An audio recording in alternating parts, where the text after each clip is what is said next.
Otep à tous, bienvenue sur la chaîne des panafricanistes, par essence, par conviction et par excellence. Celle des citoyens kémites par nécessité et obligation de combat. Nous sommes une chaîne qui n'est guidée que par nos ancêtres et rien que par les ancêtres qui appartiennent à l'égrégore du monde noir. Par conséquent, nous ne croyons en aucun Dieu venu de l'étranger. Toutefois, cette vidéo n'est aucunement destinée à inciter à la haine ou à la violence, car nous menons un combat qui est d'abord et avant tout spirituel, ensuite il est politique, géopolitique et géostratégique, contre l'impérialisme, le colonialisme, le néocolonialisme et l'endocolonat.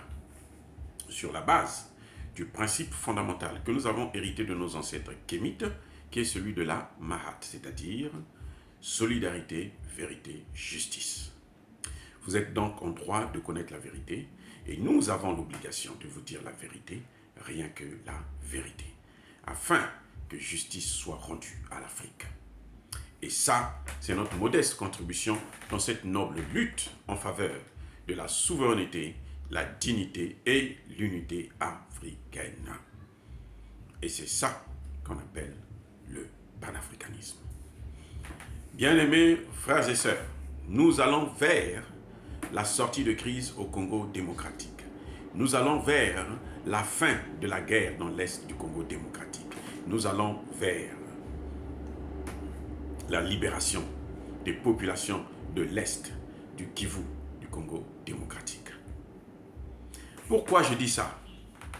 Eh bien, la solution a été trouvée par les parlementaires congolais que je salue et que je félicite et que je soutiens d'ailleurs. Enfin, des parlementaires d'un pays africain, notamment en Afrique centrale, ont compris les enjeux de la nécessité de la paix et même du développement et prennent des dispositions justes pour régler le problème. Que se passe-t-il en réalité?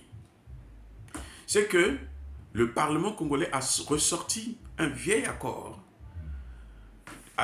qu'il y avait eu entre le Congo démocratique et la Russie.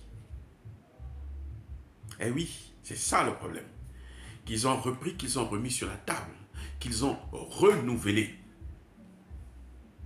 Ce sont des accords de coopération militaire. Donc, les Russes vont enfin aider le Congo démocratique dans le domaine de la sécurité. Oui, pour les Occidentaux, ils vous disent tout simplement qu'on ne doit pas quitter un maître pour aller vers un autre maître.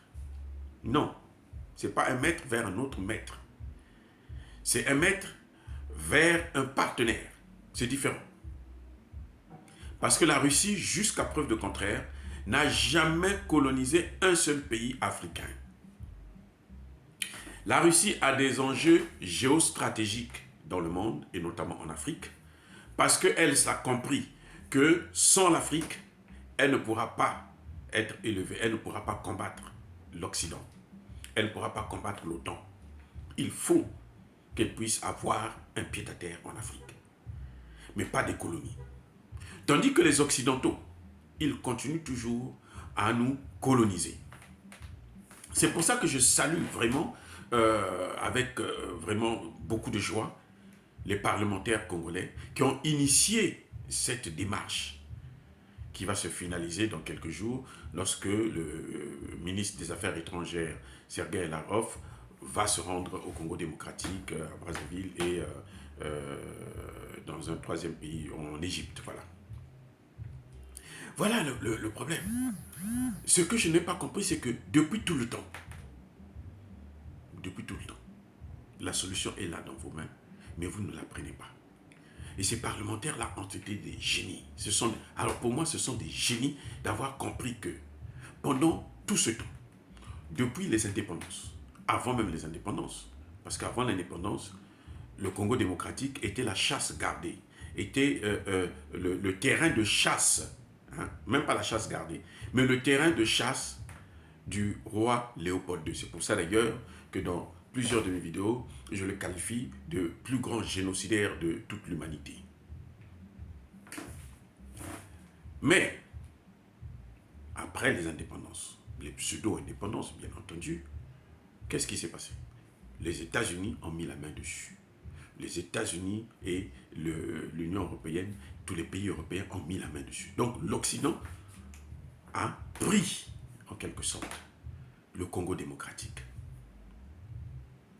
Voilà là où ils ont conduit le Congo.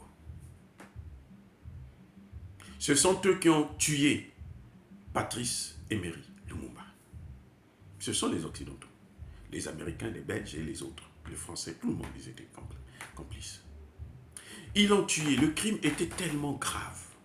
C'était tellement odieux que, écoutez ce qui se passe. Ils ont tué Patrice Lumumba. On nous a fait croire qu'on avait mis son corps dans l'acide parce qu'il ne devait plus exister. Mais c'est faux. Ils l'ont coupé en mini morceaux et ils se sont partagés les morceaux. Qui prend la dent, qui prend la cuisse, qui prend l'oreille, qui prend l'œil, qui prend ceci. Ils se sont partagés le corps de notre père, le corps de notre aîné, le corps de notre grand-père, le corps d'un panafricaniste. Et ça, c'est horrible. Et c'est sans ces gens-là qui viennent nous apprendre les droits de l'homme. Écoutez, non, soyons sérieux. On a cru qu'il était parti, on l'avait mis dans l'acide. Non, on a découvert la dent. Il y a un autre pays qui déclare qu'il a la mâchoire. Donc, en fait, Patrice Lumumba n'a pas été enterré dignement, malgré le crime odieux. On l'a tué. Donc, sa politique est terminée, elle s'arrête là. Mais quand même, on va le tuer encore une seconde fois. Mort, on le tue. On le coupe en mini morceaux, il se partage les morceaux. Depuis 1960. Donc, depuis 61, là, quand on l'a tué, là, ils ont les corps. Qu'est-ce qu'ils font avec? Moi, je ne peux pas vous dire. Certainement qu'ils le mangent pour leur rituel ou pour je ne sais pas quoi. Parce qu'ils se sont dit c'était un homme d'une brillance incroyable. Donc, il fallait garder son corps. Il fallait manger son corps. Il fallait faire... Et on nous dit que nous sommes des barbares. Mais ça, c'est la barbarie, ça. Bref, on a vu que depuis qu'ils sont là, ils ne font que faire du mal au Congo démocratique. La guerre à l'Est n'a pas commencé avec Kabila, elle a commencé avec Mobutu. Parce que ce sont eux qui passent par le Rwanda, ce sont eux qui ont installé des entreprises au Rwanda, qui exploitent les matières premières du Congo démocratique. Et c'est pour ça qu'ils soutiennent le M23. L'armée, et ils font tout pour affaiblir l'armée congolaise. Parce que l'armée congolaise, dans les années 60, était parmi les meilleures armées en Afrique, notamment en Afrique centrale. Aujourd'hui, c'est une armée moribonde. Il n'y a plus rien, c'est zéro. Tout ce que vous voyez là, les généraux, les colonels et autres là, vêtus en uniforme là, c'est pour rien du tout. C'est pour ça d'ailleurs qu'ils n'arrivent pas à venir à bout du M23.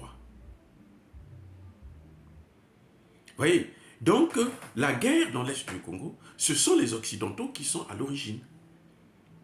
Mais il faut avoir une vision pour comprendre ça. Pour comprendre que tant que nous resterons avec ces Occidentaux, on ne pourra jamais avancer. Mais comme ils ont des armes, ils sont forts, et nous n'avons pas d'armes, on nous a démunis, on nous a appauvris, sur le plan économique et sur le plan militaire. Donc, qu'est-ce qu'il faut faire? Il faut avoir un allié sûr, un allié de confiance. Et cet allié, actuellement, ça ne peut être que la Russie, qui a fait ses preuves en Afrique, à travers le Centrafrique, à travers le Mali. En Syrie, on le connaît, mais je parle de l'Afrique. À travers l'Algérie, qui a aujourd'hui